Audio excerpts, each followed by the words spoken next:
Hi, it's Anthony from CarPlayLife.com, and in this review I'll be looking at this wireless adapter for wired CarPlay compatible car systems from Carabc. This adapter only works with wired CarPlay vehicles to simply offer them a wireless connection between your iPhone and your CarPlay system, and it will not convert Apple CarPlay to running Android Auto from an Android phone. In the box you get a paper manual, there is the wireless adapter itself, and you also get two white USB cables, one USB-A to C cable and one USB-C to C cable for more modern CarPlay vehicles. Looking over the adapter then, it's matte grey round casing, makes it stand out amongst all the square adapters that are out there. There is Carabc branding on top, along with a small status light that glows and flashes whilst being powered and whilst connecting to the adapter.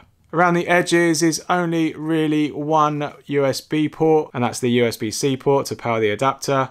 There's no additional pass-through port, and all updates occur over the air via its ipconfig menu. Alright, that's the basics covered of this adapter. Let's get this plugged into my CarPlay system in the Golf and see how well this adapter from Carabc performs. Right, so we're in the Golf and we've got our Carabc wireless adapter here. We're going to plug it into the CarPlay port. I'm going to take the cable off first, and then we're going to connect it to the USB port. And we've got our cable here. We've got our one port that we can connect it to. So we're going to do a quick stopwatch test. So we've got a stopwatch here. We're going to connect. That was a bit premature there. So I'd say about 11 seconds to get into the main menu of the dongle. At that point, it's basically waiting for me to connect my Bluetooth from my iPhone. So we'll do that first. So we're looking out for SmartBox 629F, and sometimes if it doesn't come up straight away, you can turn off Bluetooth, turn it back on again, and it pops up. So we'll tap that, go to pair, allow. Okay, that's taking longer than normal. I'm going to reject this, forget the device, listen out for it again, connect. I'll put the timestamp down below. I'll say that's on par, similar to the Air, U2 Air.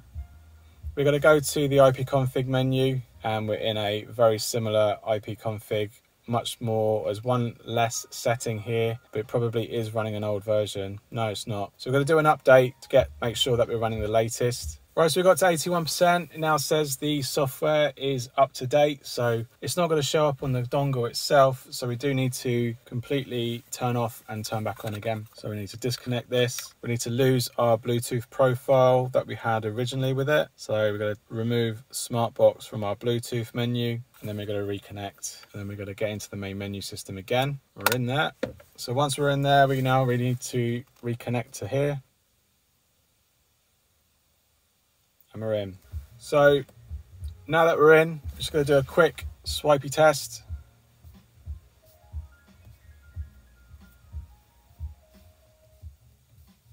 So that's all fine. GPS and navigation found us okay from my phone. I don't think this has GPS pass-through if it's anything like the Air hardware. I'm going to go into Spotify, play some audio, change some tracks on the wheel.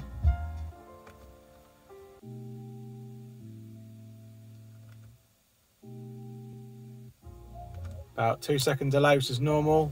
Do a Siri test. Go ahead. Hi, this is Anthony from CarPlayLife.com, and this is an audio test using the Carabc wireless CarPlay adapter. And this is an audio test using the microphone in my Golf. Now I do a quick call. Hello? Hello? So that sounded okay. Not too much delay on the call for me, at least.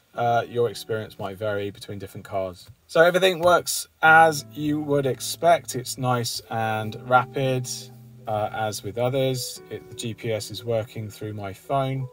Audio sounds good. Wheel controls are working. Calling's working. Siri's working. So there you have it. So the Carabc wireless CarPlay dongle retails for currently $68.59, and there's an $8 coupon, so that would take it down to $60.59. I would say it's a good dongle.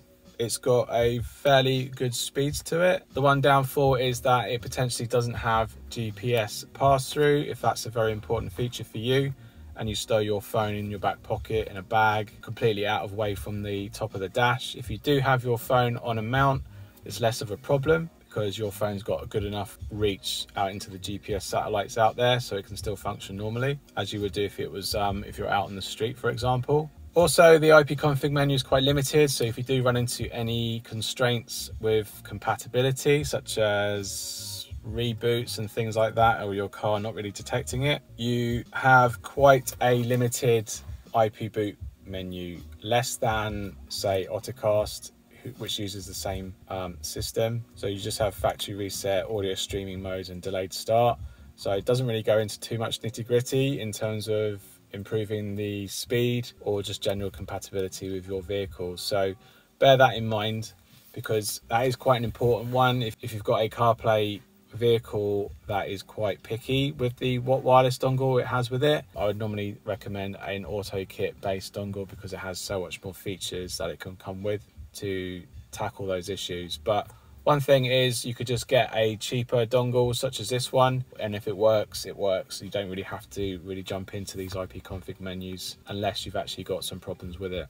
But all the wheels work, the audio sounds good, the cooling and everything else works well. Let's time it again and start the timer. So 8, 9, 10 seconds into the main menu. So around about 18, 19 seconds into CarPlay. If 18 seconds is fine for you, that even might be faster if you were to have a different system than this Golf system that I'm using today. Also, I've got a new thing that's happened since I've done a retrofit of this MIB system, in that as long as the dongle is plugged in, I could remote unlock my car. The system will actually now power up, and by the time I've actually got in the car and started it, the dongle might have actually powered up, running, gone into the main menu, and is almost initially a second or so away from actually firing up CarPlay. You might even find CarPlay kicks in by the time you've actually turned over the car, and that's a really cool feature if you've got that ability, and it powers the USB port on unlocking the car. That's a new feature for me since I've retrofitted, and that's been really good with these dongles. It just literally kicks in, and you're not even worrying about these second delays and things like that. Everything just kicks off straight away and ready to go. So at the end of the day, you just need to worry about performance, general stability during the connection over a sort of hour or 2 hour drive, which I've still got to test with these dongles. And if I do experience any issues, I'll put that in the notes in the description down below if I have encountered any issues during a sort of 1 hour, 2 hour drive. But so far, all these dongles have been improving over the number of years, and they're all pretty much similar, with just general different branding and casing differences. The software underneath is pretty much the same as some other brands. So I'd say this is on similar grounds of the Ottocast, but not their Air Pro.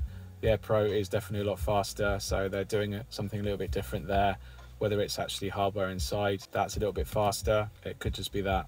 So overall, good dongle from Carabc. So if you're looking for a wireless dongle on the cheap, that is a fairly good performer.